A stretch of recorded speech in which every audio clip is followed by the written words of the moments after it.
¿Qué tal? ¿Cómo están amigos y amigas de esta comunidad? ¿Qué está pasando entre Afganistán y Pakistán? ¿Cómo puede jugar Israel? ¿Qué pasa en Irán, en donde el Reino Unido anunció que desalojaba a todo su personal? En fin, ¿qué pasa en este momento en esta zona del mundo que caray, tocayo, Jesús López Almejo, profe RI? Pues parecería que no hay calma, no hay paz, no hay tranquilidad, sino hay toda una constante disputa de intereses y demás. ¿Cómo estás? ¿Cómo andamos?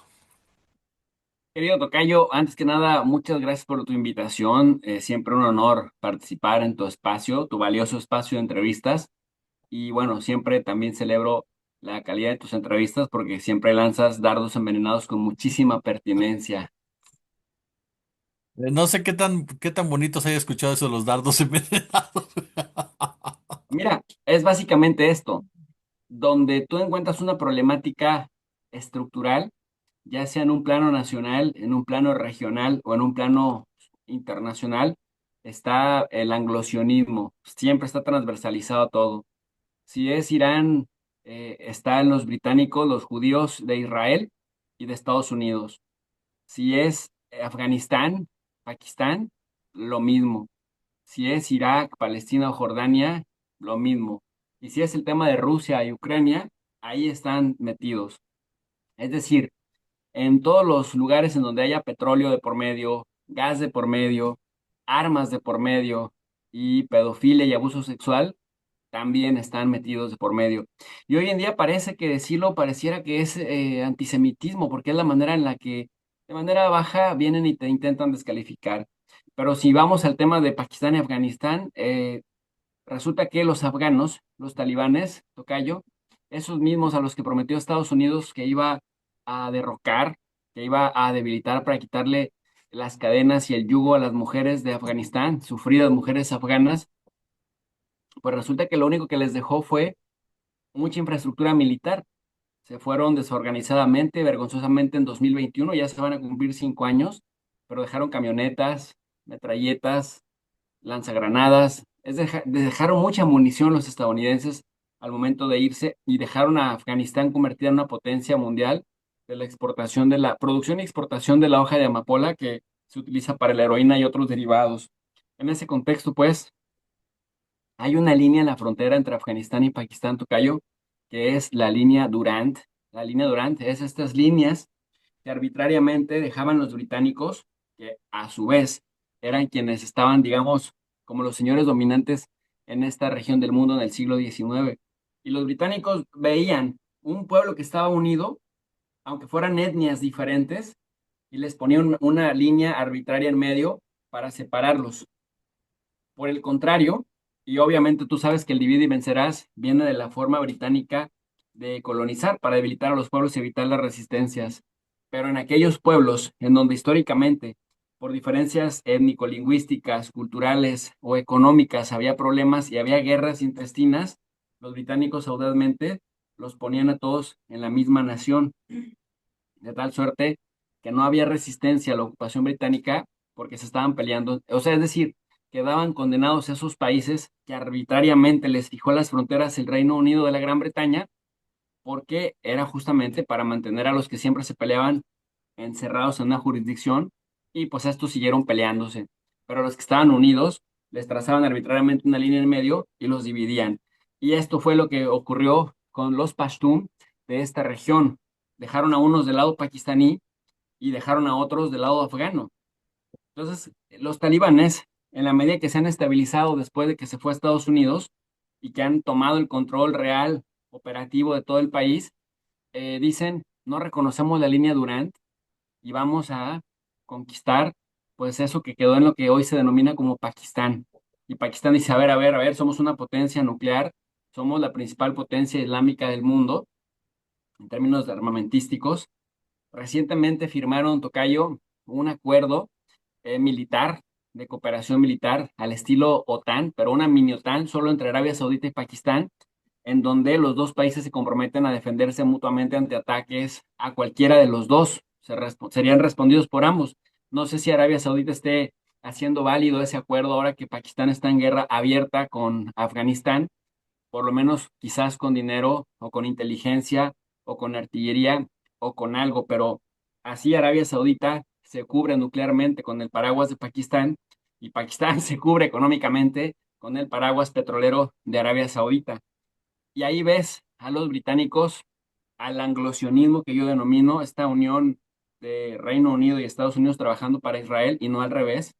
Y en ese contexto vemos precisamente cómo Reino Unido y Estados Unidos, que para otras áreas y en otros terrenos son dominantes, en el Medio Oriente prácticamente son subordinados de Israel.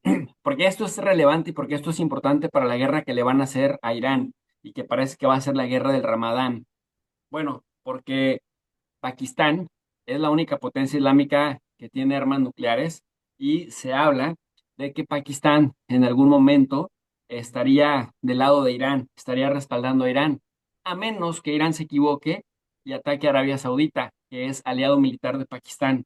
Si Irán no se equivoca y los iraníes han tratado de hacer los buenos oficios diplomáticos, diciéndole a Kuwait, a Qatar, a Bahrein, a Emiratos Árabes Unidos y al mismo Arabia Saudita y a Turquía, y a Jordania, que si los ataca, les ataca las bases militares de Estados Unidos y no es un ataque in situ hacia ellos o contra ellos.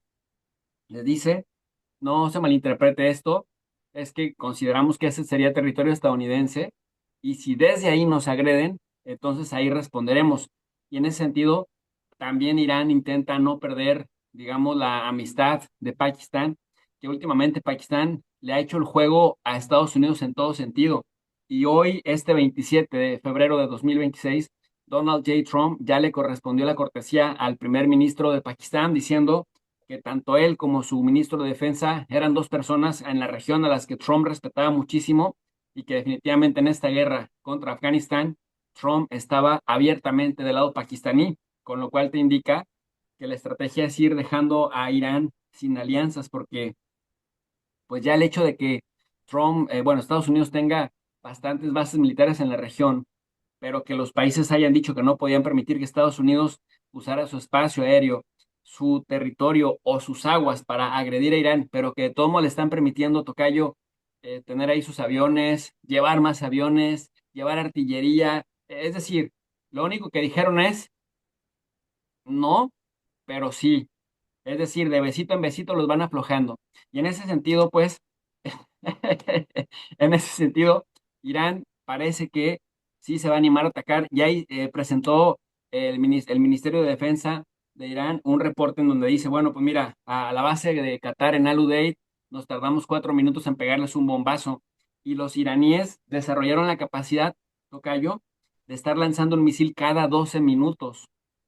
Tardaría más Irán entre misil y misil en lanzar uno, programar el otro lanzamiento, que en lo que esos misiles llegan a Qatar, a Kuwait, a Bahrein o a la misma Jordania. A Jordania se tardan 16 minutos, pero lo que es a Al Udeid, todos los países de enfrente de las petromonarquías se tardaría entre 4 y 7 minutos. Entonces, retomando, recopilando todo esto sería, Estados Unidos primero se ha encargado de posicionarse en la región, de reposicionar y mover todos los insumos militares que considera delicados y personal no esencial, quitarlo de las bases militares, sobre todo llevarlos hacia Jordania y hacia Israel, en un contexto en el cual al mover el Gerald Ford tiene un paraguas junto con el TAT, el Arrow 3 y también el domo de hierro o la lanza, las flechas de David, del domo de hierro y los misiles TAT dentro de Israel, para que cualquier intento de ataque de Irán pues se tope con una férrea defensa antiaérea por parte de Estados Unidos. Entonces, primero el reacomodo de fuerzas,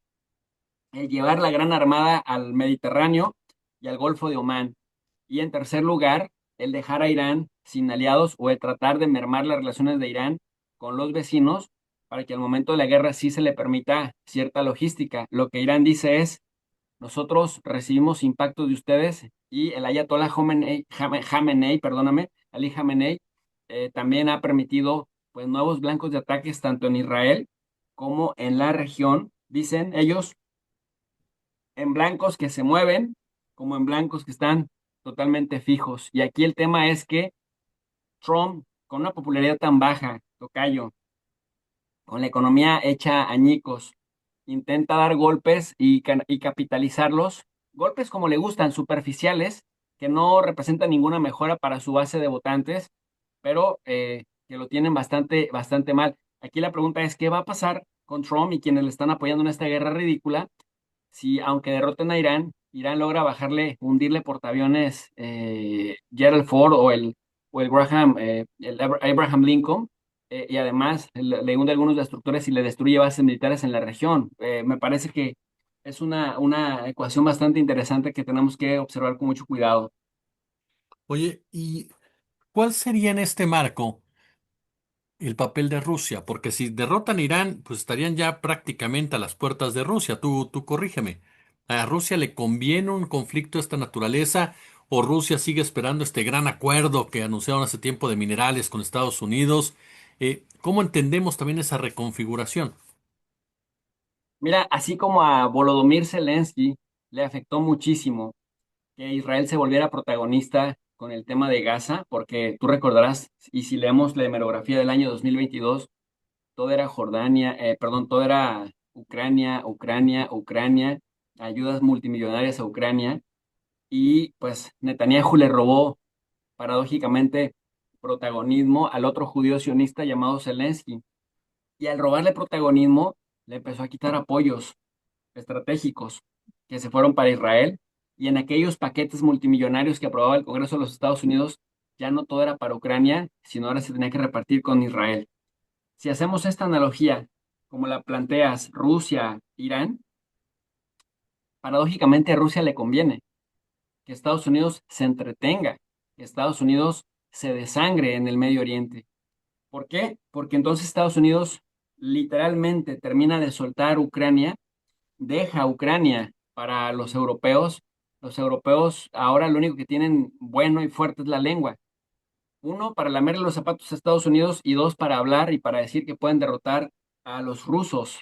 Pero lo cierto es que si los europeos se encargan ellos solos de apoyar a Ucrania, me parece que van a terminar empantanados, porque para empezar sus líderes tienen muy baja popularidad. O sea, si Trump tiene un 37% sostenido, de acuerdo a lo que dice la encuestadora Ipsos, Gallup y YouGov, los europillos, estamos hablando de que tienen de 17 a 20%. O sea, el nivel de aprobación, tocayo, de Macron es del 17%. Muchos dicen, bueno, si es que ya tiene 9 años, ya está muy desgastado. Claro, el ejercicio del gobierno desgasta a cualquiera, sí, pero Macron tiene 6 renuncias de primeros ministros en su haber. Es el presidente con más crisis políticas de la Quinta República Francesa. El caso de Keir Starmer, con el escándalo sexual de buena parte de su gabinete y de su cuerpo diplomático en los archivos Epstein, y el mismo que no ha sabido enderezar la economía británica. ¿Mm?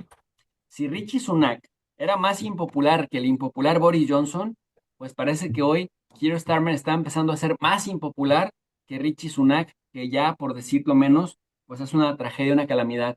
Y el otro señor, el otro líder de otro país fuerte de Europa, Merz, Friedrich Merz, que si tú creías que no había un primer ministro más tonto, más bruto y más subordinado a Occidente, más antialemán que Olaf Scholz, bueno, llega Friedrich Merz y le dice, quítense que ahí les voy, orgullosos de Israel, porque Israel hace el trabajo sucio a Europa y al mundo occidental. Más vale que Irán ceda, porque si no lo vamos a arrollar. Y luego le dicen, oye, espera, nosotros no estamos en guerra con Irán. No, no, pero como si lo estuviéramos, ¿no? Y habla de enfrentarse directamente en algún momento en contra de Rusia. Es decir, todas las propuestas que hacen estos 3 líderes, y que por eso entiendes que tienen bajos niveles de aprobación, es el de plantear que entre 2029 y 2030 se enfrentarían a Rusia.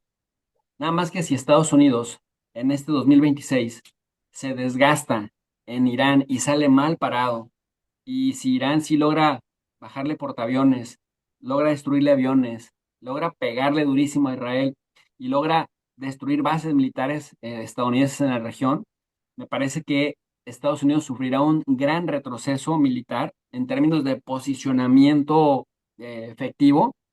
Y esto para Rusia es conveniente, porque entonces Estados Unidos vendría un proceso posterior para reconstruir, ¿no? Rearmarse, reconstruirse, y dejaría toda la vía libre para que Rusia pueda operar en Ucrania a diestra y siniestra. Y acá un ganador que sin hacer gran cosa hace mucho, que es China.